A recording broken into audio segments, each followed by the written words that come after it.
Hello everyone, this is Dr. Young, and this is going to be our first in a series of videos about radicals and radical reactions. So I just want to introduce to you what a radical is. You've probably already heard it before, but just talk about some of the shapes and stability so we can move on and talk about the reactions of these intermediate species. So first of all, right, a radical is just any molecule with an unpaired electron, right? And that's really the key thing. You just need to have one electron. So we're not talking about like a lone pair, just a single electron. So something like CH3 with just one electron, that would be a radical. Something like here's a hydroxyl radical where it can have pairs, but it still has one unpaired electron. Or like we'll see a lot in the next video, you can have halogen species, for example, with unpaired electrons. Or let me just do one more, since this will also come up probably, is that oxygen, good old O2, is actually a diradical molecule most all of the time. There's not really a double bond there, despite what some Gen Chem teacher told you. It's usually in what's called the triplet state and has two radicals. So again, by radical, we just mean it needs to have one sort of unpaired electron. And they can be diradicals, which is what our oxygen species is, right? There's one unpaired electron here and one unpaired electron here, but we're just looking for unpaired electrons. And the idea is that this makes these molecules unstable and more reactive.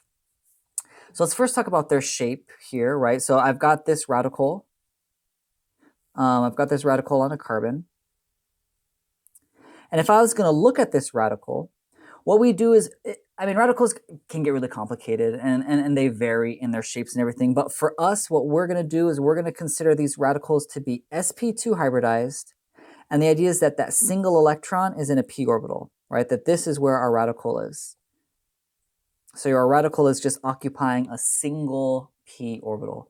So that means that this is sp2 hybridized, and so it's trigonoplanar and flat. Let me draw that out for you. I'm going to abbreviate this as a propyl group. So I'll have PR, and then my carbon with the radical on it, and then looks like I have an ethyl group here and a methyl group. So what we're saying, right, is that these carbons have an empty p orbital, but this is where that one radical electron's hanging out. Your radical is hanging out in that, right? It's in both of them at the same time. And so what we see is that when these combine with something else, and I'll leave just some just generic radical here, what we see is that this can combine with the top or the bottom. And so it can go on one of two sides. And I'll just put a side note here, when we'll see examples of this in a little bit, but right, the radicals are going to be flat, they're going to be trigonoplanar. So radicals tend to be flat, right? They're trigonoplanar. And this is just like our carbocations, right? Like we saw in SN1, E1 reactions, additions to alkenes. And so what's really important for us is that this tends to, if you have a chiral center, it can lead to mixtures of stereoisomers.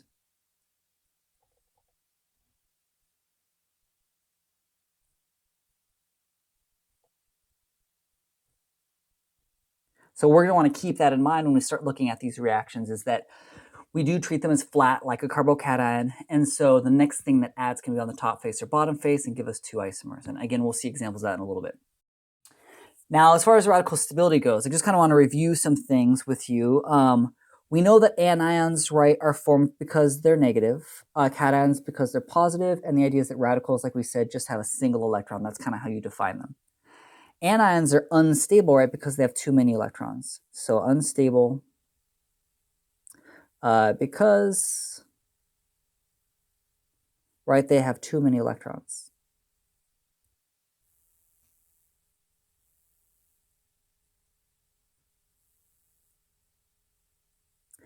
And what that means is if I want to stabilize them, right, I do not want alkyl groups, right? So they're more stable on less substituted carbons.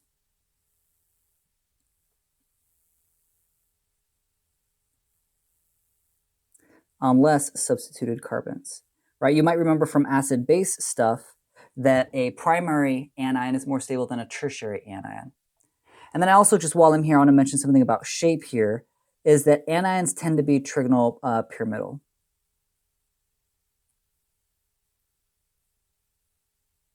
right? So they're in the tetrahedral family, the trigonal pyramidal, that lone pair sticking off into one place, that we usually consider them to be sp3 hybridized. Now let's compare that to, right, cations, right? Cations are unstable,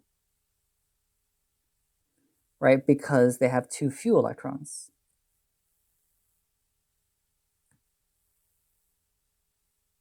So that means they have the opposite trend, right? And we all remember that, right? That their cations are more stable on more substituted carbons, right? A tertiary carbocation is more stable than a primary one.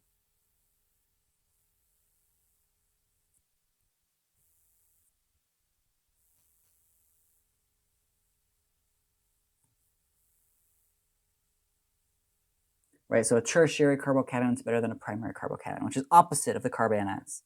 And then we also recall, right, that these are flat, these are trigonal planar, not pyramidal, they're planar. And we treat them as being sp2 hybridized with a p on the top and bottom that something could add into to give us that mixture of isomers. Now, if you look at radicals here, and I'll just draw out another example here so we can look at it a little bit more closely. Radicals, the idea is that if I go and I count all the electrons around this carbon, there's only 7, right? Which means it does not have a full octet. And that is why radicals tend to be so reactive, is because they're lacking full octets. They want to take their electron, that lone electron, and they want to combine it with somebody else's electron so they can have a full octet. So radicals are unstable because they also have too few electrons, right? They're unstable because they also have too few electrons.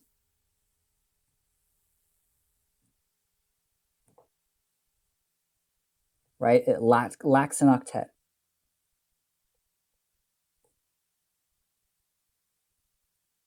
It lacks an octet. That's the problem that we're seeing here. And since that's kind of like cations, what we see is we see the same sort of rankings that we do for cations, right? If radicals are lacking electrons, then they want electron groups. They want electron donating groups attached to them, right? So they'd rather be more substituted than less substituted. So they follow the same trends as carbocations. They're also going to be more stable on more substituted carbons.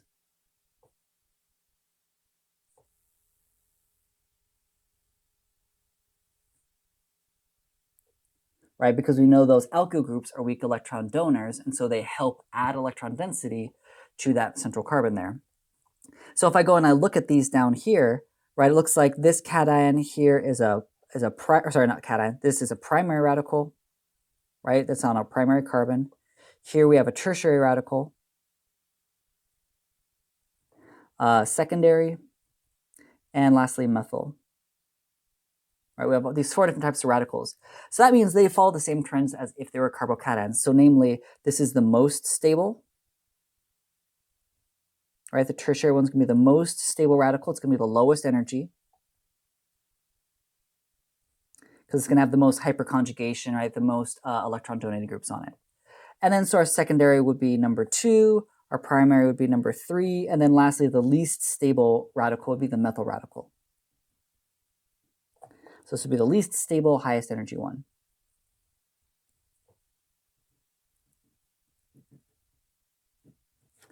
Least stable, highest energy.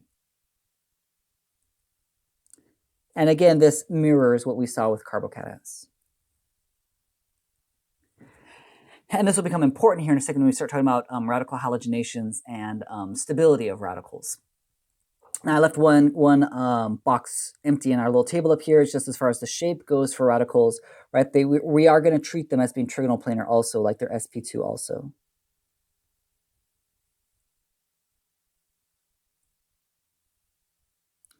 So trigonal planar also, treat them like they are sp2 also. That's the idea. So they really, for us, kind of behave a lot like carbocations. They're more stable than carbocations because at least they have one more electron.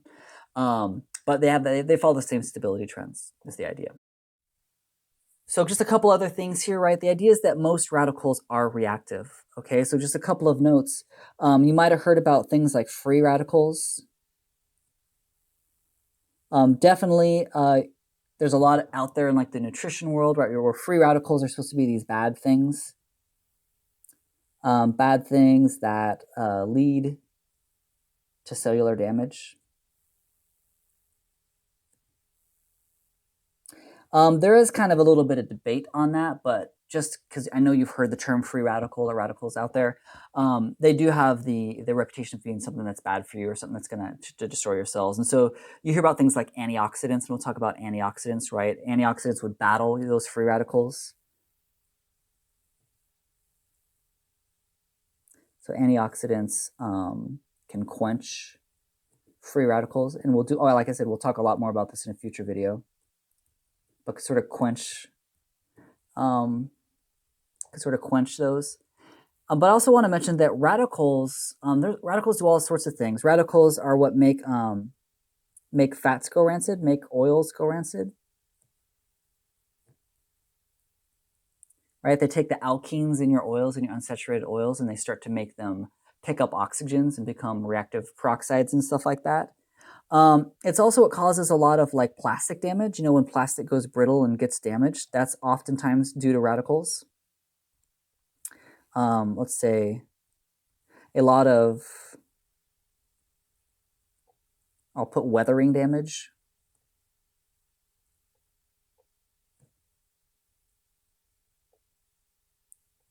Weathering damage to things is by radicals.